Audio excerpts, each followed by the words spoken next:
Ruben, then you Clay Aiken, but second place gets nothing. So get up out this godforsaken booth. The truth is you sadly mistaken. Proof I'm back. Let's get it, Collision, episode 2 from June 24th, 2023. A lot of news and notes before we get into this, however. So strap in because we're about to be here for a little while.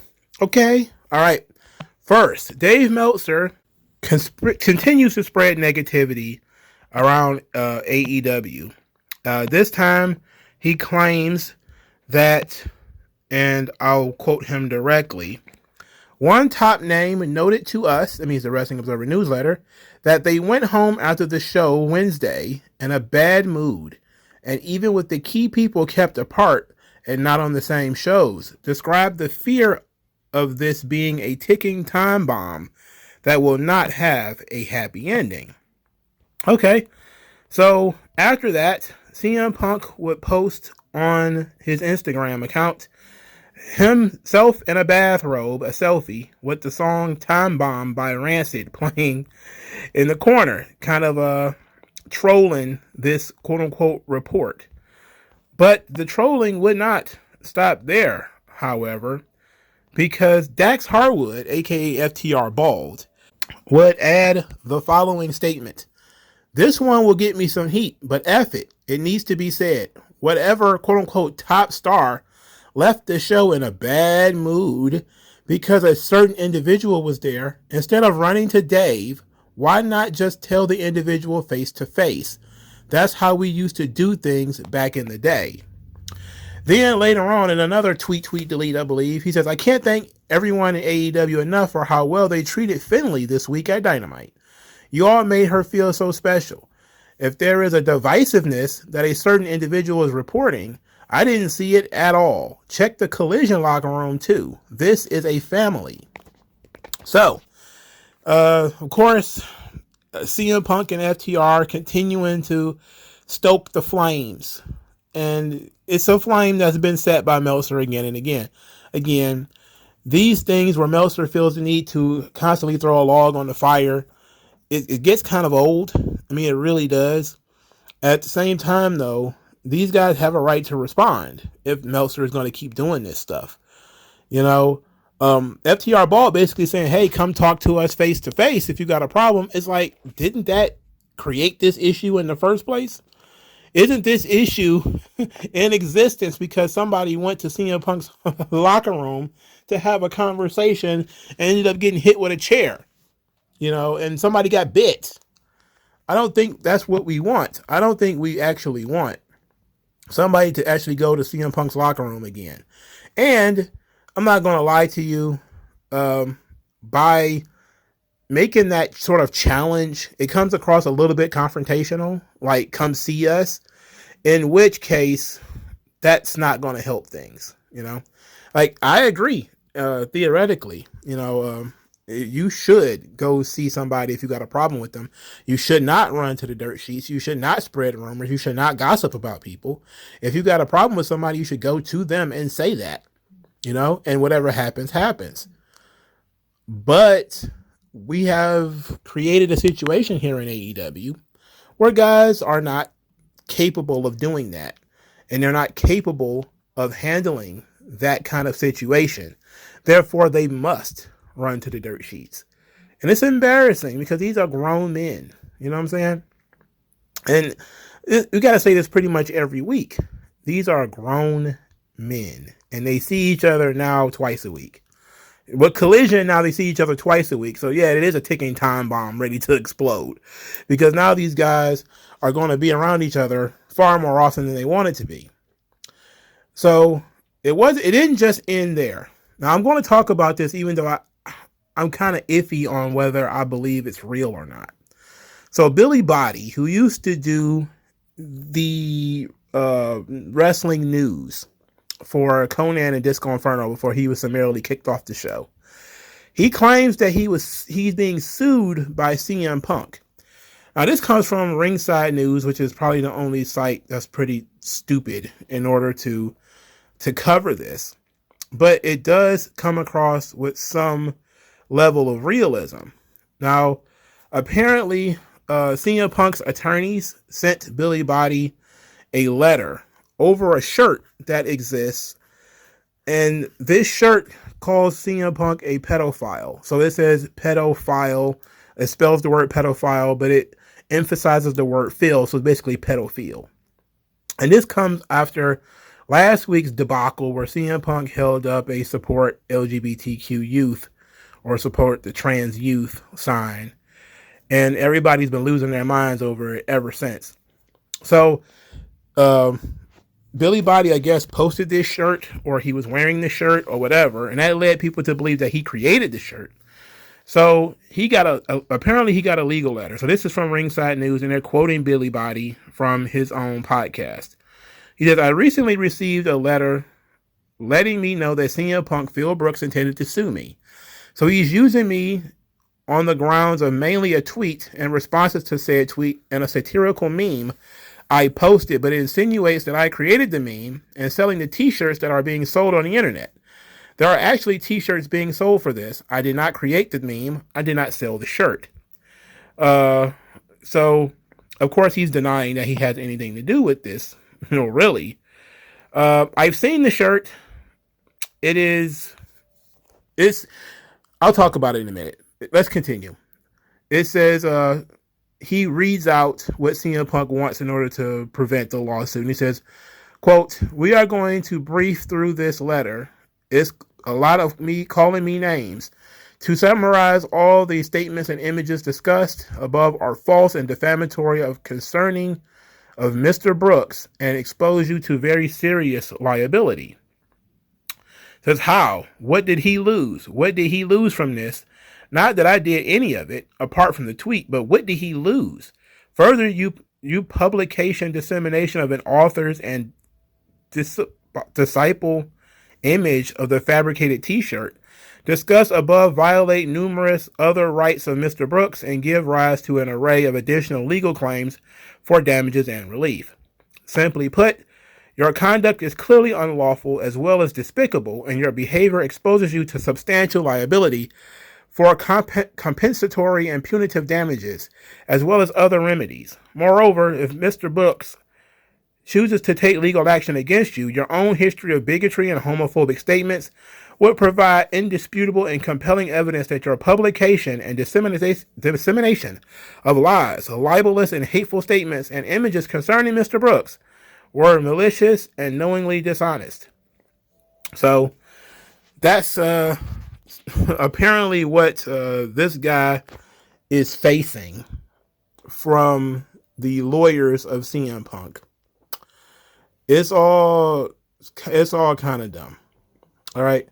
So in order to avoid the lawsuit, here's what they want. It says you must immediately and permanently remove all of the images and statements referenced above, including but not limited to all images of the hateful t-shirt described above, from all social media accounts, websites, and other media that you directly or indirectly own or control, including but not limited to all websites and social media accounts of or associated with lockbetting.com and the Dirty Sheets, as well as any social media accounts, blogs, chat rooms, and other forms of media.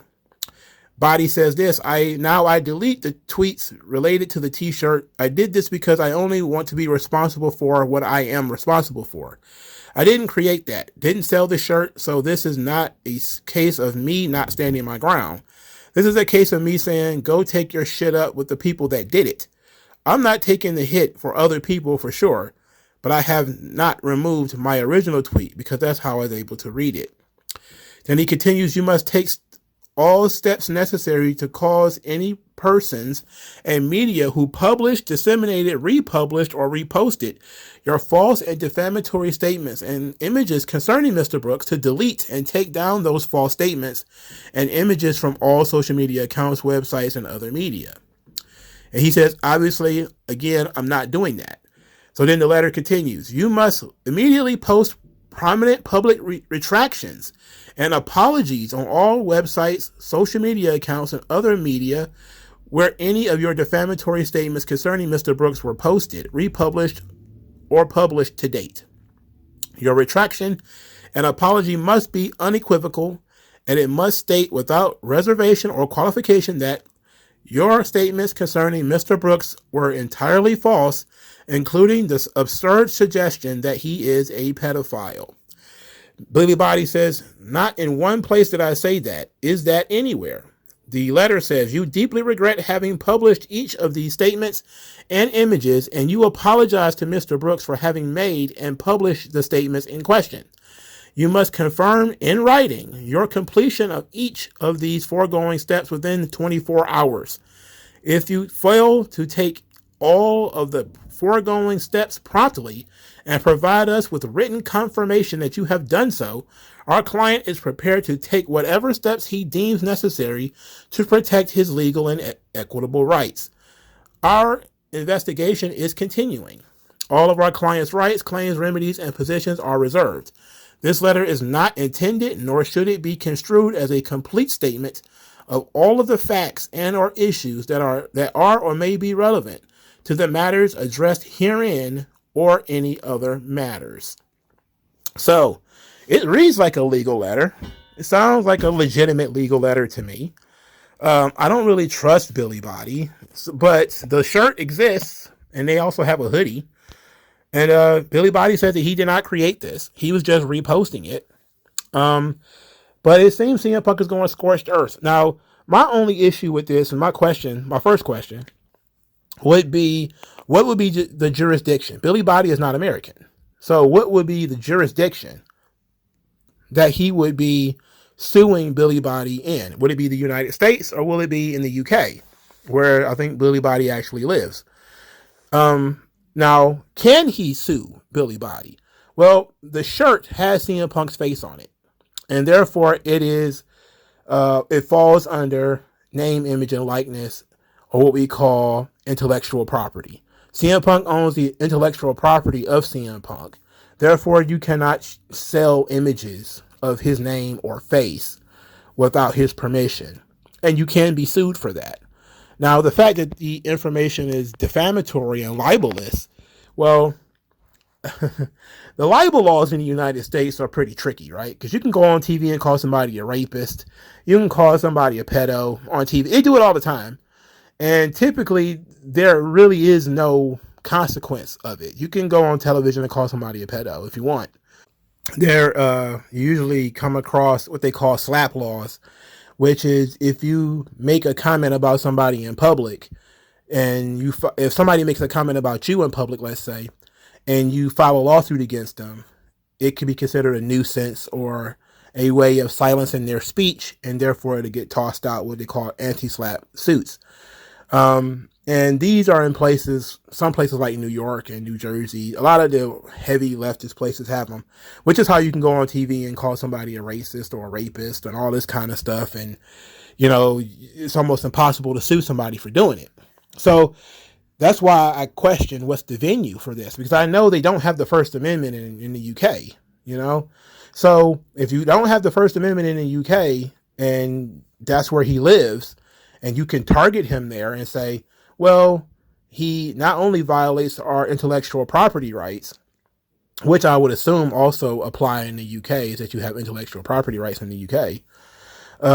Then you also have a defamatory and libelous statement that CM Punk is a pedophile, which Billy Body, has said that he didn't say. So the picture assumes that he is, but it doesn't literally say that he is. In any event, what's the venue? Because if the venue is in the United States, where in the United States? Because that would decide how far this thing could possibly go. And he's already said that he's not going to comply with some of these things. So if it's real, which it might not be, maybe it was just a statement to scare him. But if it actually occurred, and again, when it comes to people like Billy Body and Ringside News, take it with a grain of salt. But he does have a right to sue you. Again, I don't support people just saying that folks are pedos or rapists. Like, those things are very, very serious charges. Very serious charges. I prefer that somebody is an enabler of pedophiles more than them actually being a pedophile. Now, being an enabler is just as bad, if we're being honest. It's not much better. But it's not saying you actually did it. It's basically saying that you're willing to grease the wheels of pedophilia, which in all honesty is exactly what's happening. If we be being honest, a lot of these people are useful idiots to the agenda of sexualizing children and sexualizing underage people. And they don't see it that way because, in their heart of hearts, they have taken a certain community as a pet project and not looking one step, two steps ahead. And they're just not thinking about that. But if this is true, then CM Punk is right to sue Billy Body because, one, you shouldn't call the man a pedophile. Two, you can't use his name and face to promote that he might be a pedophile and then not have any recourse for it. Now, I definitely don't agree with slap suits. The idea that you can go on television, and that's the one thing that keeps me from being a First Amendment absolutist, is that your reputation does matter, and defamation is real, and libel is real. And now we have something that's called Wikipedia, where people can quote and, this stuff. And if you have enough quotes calling you a racist, that goes on your Wikipedia account that, of course, anybody can go into. And, well, not anybody, but there are people who compile that information. And as long as they have a source for it, it doesn't matter whether it's true or not. So unlike in the past, where you might have had a bad reputation and there was a way to hide it, today, they have people who have never done anything to anybody, but they make a comment that people don't like. And all of a sudden, their Wikipedia page is tons of claims that they're a racist or a homophobe or a Holocaust denier or a Nazi and all this kind of stuff, because you can call people names and they can't defend themselves.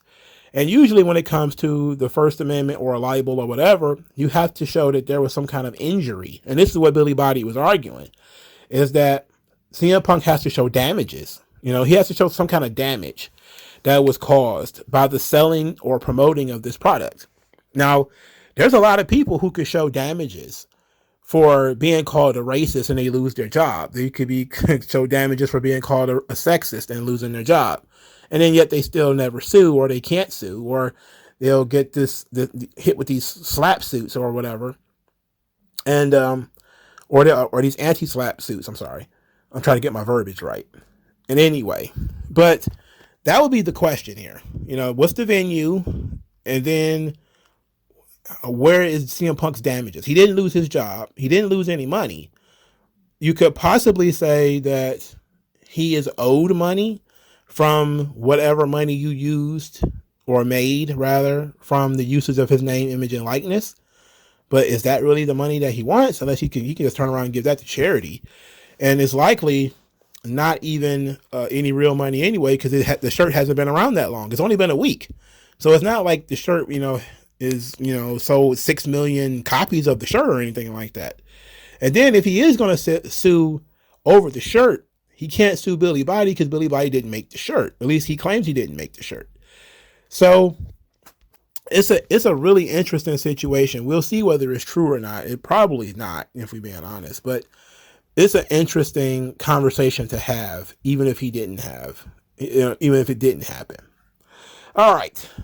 So let's get into Collision. Now, I actually feel Collision was a different program this week. Last week, it felt a little like a longer Rampage. This one legitimately felt like a different show. It felt like AEW legitimately created an entirely new product. So we get these pre-show promos from both CM Punk's team and from the Bullet Club Gold team. It reminded me a lot of like Saturday Night's Main Event, or like the old WWF shows where they used to do these before, like the Royal Rumble or Survivor Series, where this team's going to talk about this team and everybody gets a turn to talk. And it was fun. This was legitimately fun. I like this. I don't like Juice Robinson getting to speak, this early into the show, but I like this generally. And I think it's very creative because nobody does these anymore. In fact, I think I complained that nobody do these recently, and here they are in their full grandeur. I love it. Now, because this occurred, let us talk about the main event. The main event of the show was Bullet Club Gold and the Guns versus CM Punk, Ricky Starks, and FTR. The match was, for starters, CM Punk got booed. He got booed early into the match. He got booed after the match, too. During the match, though, they seemed to be a little bit more on his side. There was a lot of CM Punk and Jay White in this match. And because there was so much of that here, and because they wrestled last week, my question came up. It really didn't occur to me until I was watching this match. Why isn't CM Punk wrestling Jay White at Forbidden Door? Wouldn't that be a much better match than him versus Kojima? Wouldn't that be a higher, like, is Jay White even on that show? I don't remember, like, there's 100 people on that card, and Jay White is not one of them. That's bizarre. That's very bizarre. But I'm really amped to see CM Punk and Jay White. They've been doing quite a bit the last couple of weeks. We need to get the rest of these guys out of the way and get down to that. And that's what I'm kind of looking forward to. Bullet Club Gold win the match when they pinned Ricky Starks. Jay White pinned Ricky Starks. That was fun. The end of the match was exceptionally good with Ricky Starks, of course, coming in a house of fire, beating up everybody. The crowd was rocking at this point. And then he just get caught with the finish and pinned. So everything is good. I like most of the people in this match. The Guns continue to look incredibly green, but they also get big wins. So this is good. A lot of people are really gassed on the Guns right now because they're doing the water gun spit shoot thing, which it's cool. Let's not overdo it, but it's very cool. I like that they're doing something different. Ricky Starks is a big opportunity for him to team with CM Punk. And why he had to be the guy to eat the pin, I don't know. I guess because he's the weak link on his team. But why couldn't FTR Hair take the pin? Why couldn't FTR Ball take the pin? Jay White getting the pin, though, was the right decision. I do believe that we're building the Jay White versus CM Punk, and I don't see why we're just not doing that at Forbidden Door. But because this show is very straightforward, it's actually very easy to do a review of this show because it's very straightforward. So the main event was very solid. I didn't hate it. I forgot. Juice Robinson was very bad in this match too, by the way. If you can watch, like, when they did the spots where, he bends over and gets kicked in the chest and takes the bump, it's so deliberate. And all I can say is the guy looks terrible. All right. He's just terrible. He's not good at his job. I think he was a product of the Performance Center. Did he wrestle anywhere before he went to the Performance Center? Because if they couldn't make anything out of him, then he's just a lost cause. But I know so many people have to swore up and down that he's gotten so good. And it's like, no, he's not. And I know that other folks are gassed because Cornette and Lass like him. I don't care what Cornette liked the Basham brothers. All right. No, he's wrong sometimes. All right. He's wrong about this guy. Juice Robinson has got nothing but skinny ass ankles and has no talent whatsoever. So let's move on very quickly. We opened the show with Tony Schiavone being in the ring, wanting to figure out who Sting and Darby Allin's partner going to be. Instead, we get interrupted by Chris Jericho, who says that he wants to know who Sting and Darby Allin got that's going to be tougher than Minoru Suzuki. Who's going to be sexier and crazier than himself? And Sammy Guevara, despite not being there, is a great high flyer and a future world champion. Who do you have as a partner? So then Darby Allin comes out. Darby Allin says that not being there, Sammy Guevara might be thinking about his own legacy. And that if he does show up at Forbidden Door, he's going to kick his ass. And he's going to kick his ass the way that their partner kicked Chris Jericho's ass. And I had a question mark over my head, and I was like, could it really be Goldberg? Could it legitimately be Goldberg? And it was not Goldberg. It was Tetsuya Naito. Apparently, Naito and Jericho had matches in the past. I have no knowledge of them. I literally have no knowledge of them. So I can't tell you whether they were good or not. I don't know how long ago it was. I'm assuming it was at least over 4 years ago. Naito has been almost a non-entity in New Japan recently. I mean, he's just been basically floating. He's not really a main event guy anymore. And from the look of things, from the look at him, he looked like he might have jumped into the bottle because he had red eyes really bad, him and Jericho. So they might have been sitting up all night drinking. But Naito's wearing like this wonderful white suit with the coat, with the cape and everything. It looked great. It seemed very random for Darby and Sting to be teaming up with Tetsuya Naito, but that's Forbidden Door in a nutshell. Everything feels slapped together. Everything feels random. Nothing feels planned. Nothing feels like there's a plan afterwards either. But I heard somebody say this was like wrestling Christmas. So I was like, okay, well, it's the most wonderful time of the year. Where you get to see Sonata versus Jack Perry and Kojima versus CM Punk. Okay. Okie dokie. Anyway, Jericho was upset. He got upset and left. Minoru Suzuki, he's just showing up. He ain't had nothing to say. He wasn't surprised that Naito came out there. He didn't sell it. Jericho is selling Tetsuya Naito at the very least. Naito and Jericho had a little bit of a stare down. Suzuki just kind of stood there like he had never seen this guy before in his life, when clearly he has. So it was... They do things differently in Japan. Let's put it like that. All right. What an awful segment. It was an awful segment. Naito being the partner is not fun. I mean, I like Naito. He's great, but come on. Kick rocks with this. Just beat it. So then we got Miro. Miro cut another religious promo, but this time he claims that he has been in exile for a year. But he's been summoned and told that he will be God's favorite champion again. And that with God's blessing and his own muscles, he will be champion again. But then he renounced God, renounced his wife, and said that he is now godless and will win the championship on his own. Very odd decision to have Miro come out of nowhere and proclaim himself godless.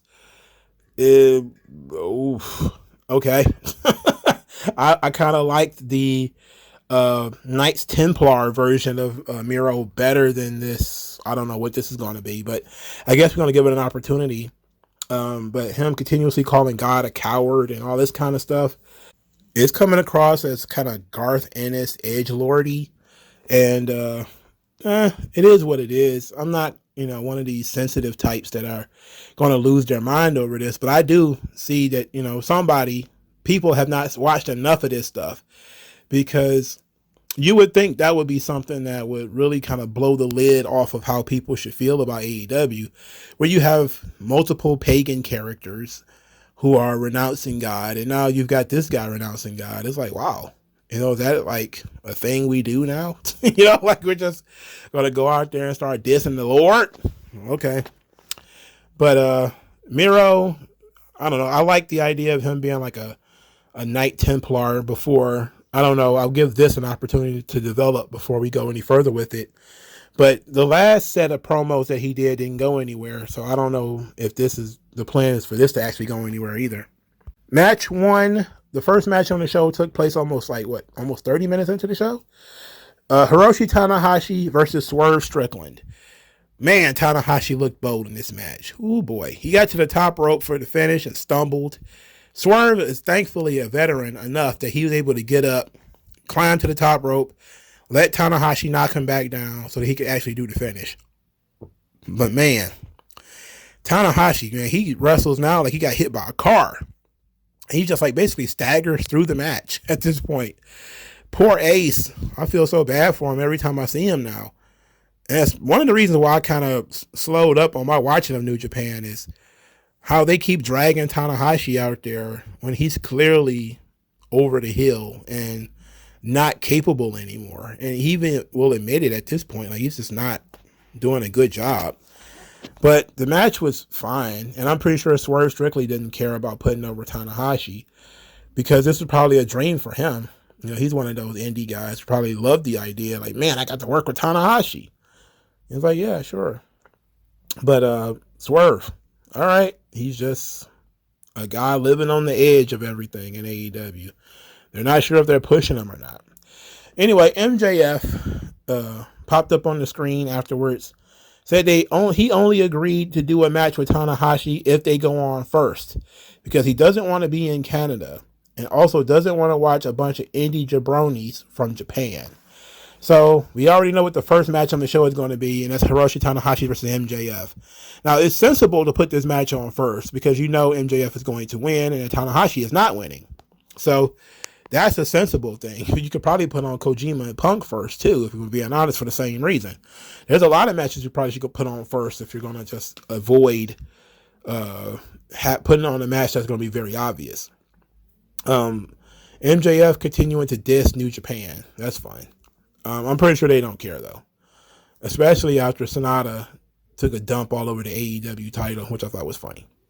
Second match on the show, Brody King versus Andrade El Idolo. Look at me. Look at me. I'm Andrade El Idolo. Anyway, Andrade is becoming the workhorse of this show. This was a pretty long match. I noticed that Brody King had some difficulty lifting Andrade at one point, and that led to that very dangerous corner bump where he, basically did the old Death Valley driver into the ring post, and, they were just a little off of actually breaking Andrade's neck.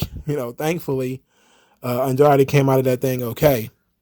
Andrade being hot out of nowhere, where everybody now likes him, is really refreshing because they didn't give a damn about him when he first got there. So he went and sat off for a year or however many months, and he's come back, refocused and refreshed and, breaking out some Charlotte moonsaults and everything. And now everybody's reminding themselves how good this guy is. Brody King is okay. He's just okay. He's just like he's just a okay big guy, I was definitely concerned about the idea of him losing to the figure eight. Like when they were going for the figure eight finish, I was like, man, Brody King is way too big for that to submit to the figure eight. It's going to look like shit. It's going to make him look stupid. But considering he's a dork in the brain, I figured I wouldn't care that much. And then they went with one of their rare disqualifications. So Buddy Murphy or Buddy Matthews, whatever we're calling him, slid in the ring and actually attacked Andrade in order to cause a disqualification. I can't believe they wasted a disqualification on Brody King. That's dumb. If you're going to keep disqualifications rare, why on earth would Brody King get that? He could have just got pinned for all I know. For all I care, rather. Julia Hart is now obsessed with Andrade's mask because it's a skull, and she keeps raising it in the air. So after they beat him up, Malachi Black appeared on the screen, and he seemed to be watching this. And then they faded to black, and they all disappeared. So I'm guessing now we have to do Andrade El Idolo versus Malachi Black. All right, I like that idea. Malachi, I think some nerd from AEW says that Malachi Black has not wrestled a singles match in over a year. So when Malachi Black does eventually have this match with Andrade El Idolo, it'll be his first singles match in over a year. That's kind of wild. It's kind of wild that you can do that in AEW. You can just go and chill out for a really long time, disappear, and never have a bunch of matches, but none of them really amount to anything, and they're all 6-man tags, which is really weird. But okay, we're just kind of waiting for Roosh and all those guys to come in and join Andrade at this point. Also, kind of weird that Naito, who was a member of Los Ingobernables, didn't come out there to help Andrade when he got beat up by the House of Black. And since he was in the opening segment, there is no excuse to he wasn't there or he was supposed to be a surprise later or something like that. They just didn't do it. They weren't paying attention. You're supposed to know Japanese storylines, but if you actually do know your Japanese storylines, they're not going to actually cash in on any of that stuff anyway. So, whatever. So, Christian Cage and Luchasaurus, they had a promo segment where Christian Cage is carrying the TNT championship and he's talking like he's the real TNT champion. Now, I liked the opening part of this promo where Christian Cage says he left Collision in a bad mood, in a real bad mood. Basically, that's a play off of Dave Meltzer's "a top guy left in a bad mood" gimmick. I like that. Then he said being in Toronto made it worse because this city only breeds and is populated by losers, and he had to leave this town to become a champion. Essentially, he just copied Logan Paul's promo from Raw. Almost the entire promo. He copied it. Then he said that there will be no more open challenges for the TNT Championship. You got to fight like he had to fight, and you had to scratch and earn it the way that Luchasaurus had to scratch and earn it. And he promises that they will take the TNT Championship to new heights and forever be the face of TNT. Really solid promo from Christian. Again, a lot of it is borrowed from Logan Paul, and it's also basically just generic heel. This town sucks. These people suck. All this kind of stuff sucks. And so I get it. But it was actually, I like Christian's performance, his vocal performance. Like, the content wasn't strong because, again, I just heard some of this stuff earlier this week. But I typically like the promo. I thought it was good. And him acting like he's the champion, basically taking ownership of the belt, having the belt in his hands, and he even said a couple of those times where he talked about, the TNT title, he kept referring to it as and then correcting himself. So they're planting the seeds that he's going to be in control of the championship, even though Luchasaurus is the champion. And Luchasaurus is supposed to just be like, okay, we're sharing it, kind of. But in reality, he's the champion. All right. They did a bunch of Owen Hart tournament promos. I didn't think any of them were important enough to jot down or care about. So, yeah, we're just going to move on. Well, I think Roderick Strong mentioned that his trainer was Jim the Anvil Neidhart, which sounds interesting to me. And CM Punk, of course, idolizes Owen Hart because he's a big fan of Bret Hart. So, there that goes. And this leads to the Owen Hart tournament, which featured Nyla Rose and Willow Nightingale. And the only match on this show that I couldn't have given a damn about, and I only know the finish because it was obvious. Willow Nightingale wins.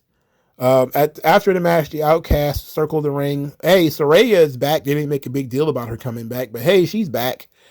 At this point, they circle the ring, and then Sky Blue comes out there with a steel chair to chase them all off. A little girl with a chair chased off 3 people. Okie dokie, that's fine. Apparently, she also won her Owen Hart tournament match by defeating Anna Jay on Rampage. And baby girl still selling that bakery out there. Oh boy. I bet them pictures that she was selling, I bet the cost of them joints have skyrocketed and the purchases have gone up too. Because everybody in the crowd is taking pictures of her booty and posting them pretty much every time she comes out there now. And ain't nothing wrong. She knows what she's doing. She knows what she's doing. She got them tights hiked up her butt like that. Come on. That don't even look like it's comfortable. It look like you just do that because you know everybody watching. And it's smart marketing. It's smart marketing. I'm not going to even be mad at it. Apparently for the Owen Hart tournament, the next several matches will be on Collision next week. So they're going to use Collision in a sense to basically build the tournament. Okay, fine. I'm not too upset about it. It is what it is, but they're not making this tournament a big deal like they did last year. It's clearly a secondary kind of thing that they're doing in the background while other things are going on in the foreground. Scorpio Sky, he showed up. He ran down his resume and then said that he did all these things while being a shadow of his former self. And now he's going to be his true self. And I just looked at it and was like, kick rocks. We know you're not going anywhere. Scorpio Sky, nobody cares about you, bro. Then Powerhouse Hobbs defeated Jeremy Prophet, which is a jobber. And he looked amazing doing so. He beat the shit out of this guy. And it was great. Bring back jobber matches. That's what we want to see. Powerhouse Hobbs beating the tar out of some small guy, clotheslining the guy out of his boots. That was great. The spine buster looked tight. Hobbs will be wrestling Dustin Rhodes next week on Collision. I want more jobber matches. I don't need to see that. I would rather see Hobbs beat up on tiny men every week. He could beat up a tiny man every week for the next 6 months, and I would love it. Just kick their asses. Various tiny men. Then beat up a bunch of small tiny men, and then add another one. And he just beats up both of them. And then have 3. And he just starts stacking them. And then you can have him start beating up on other guys. You know, I love this. I love jobber matches because jobbers get beat up and it's fun. You know, they usually just try out stuff on jobbers. It's fun. So that's the show essentially. Now, in terms of Rampage, I didn't watch Rampage because I never do, but it was announced that Filthy Tom Lawler, I think we already talked about this. Filthy Tom Lawler is going to be the opponent for Adam Cole. Okay, these two people have not, I don't think they've even had a conversation, let alone they're going to just have a match against each other now. Whatever. Apparently John Hennigan, aka Johnny Nitro, he works in AEW again, which I'm surprised he left the first time. I'm surprised they let him leave the first time, especially when they have guys like Matt Sydal on the roster. You know, like when you have a guy like Scorpio Sky on your roster and you don't have John Hennigan, that's a problem. But my question is, what is he going to do? You know, they didn't use him well before. So I have no idea what he's going to do. So I guess thanks for showing up, you know, like I guess Collision now has more guys on it, but even though instead of putting him on Collision, they put him on Rampage, which is a slap in the face with a dildo.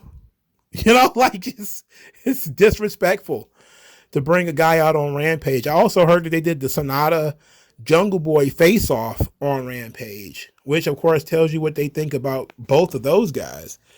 So, and the big news coming out of Rampage is apparently they did a segment where Harley Cameron, the big boobed white girl who hangs around with QT Marshall, tried to hit on Anthony Bowens of The Acclaimed, only to be told that he's gay. And everybody popped and stood up and clapped. And it's like, didn't they know this guy was gay 4 years ago? It feels like we've been talking about him being gay for a long time. I guess this is the first time they've acknowledged it on TV that he's gay. But I was sitting back like, I don't get it. Like when I heard that the Acclaimed, they got booed in the building, I was like, I wonder what happened. Then the clip started floating around and I watched it and I was like, okay, what's going on here? And then she starts talking about how he was eyeing her. He was looking her up and down and all this kind of stuff. And then he was like, sweetheart, I'm gay. And everybody was like, yeah, they just stood up and started clapping. And then this was treated like it was, you know, heroic. And I'm like, it's 2023. This ain't 1987 when he just stood up and said, I'm gay. And people would have sat there confused. Like this wasn't, I know this is one of those stunning and brave moments, right? You're so stunning, so brave, saying in the microphone what we've already known, what has been talked about in magazines and all kind of backstage interviews for years and years and years already. So, okie dokie. Rampage doesn't mean anything, apparently. It never meant anything, but it means even less now, because if you don't show up on Collision, you might as well stay at home. Collision is definitely better than Dynamite. I actually cared a little bit more about Collision.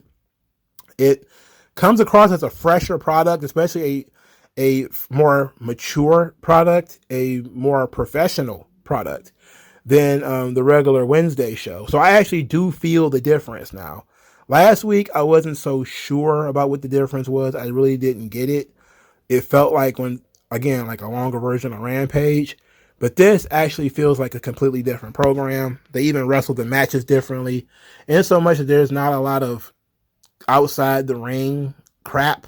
Like, you know, a bunch of guys jumping on each other outside the ring. Like, there's some of that in the main events and stuff. But there's no concession stand brawls, you know. There was, like, the most offensive thing that took place on here was Nyla Rose. You know, like, that was it. That was the one thing on this show that I was kind of like, can't tolerate that. Everything else was at the very least tolerable. And next to Nyla Rose, it was Juice Robinson. Juice Robinson, I tried to avoid even conversing about that guy, especially since he was in the main event 2 weeks in a row. It does not bode well for Collision, for Juice Robinson to be a 2-time main eventer on that show. But I'm very interested in what the numbers are going to be for Collision next week. Now that it's not the debut, and since they started the show with a promo segment and not a match or a promo from CM Punk. Well, they did start the show with a promo from CM Punk, but it was more of a short promo, and then it led to a bunch of other people talking, then a long segment of Jericho talking, and then Tanahashi and Swerve in a cold match for literally no reason. I'm definitely interested in what the ratings are going to be for the show next week. But what about you guys? What do you guys think of AEW Collision from June the 24th? Talk to you guys later. If you watch Forbidden Door, have fun with it. And peace out.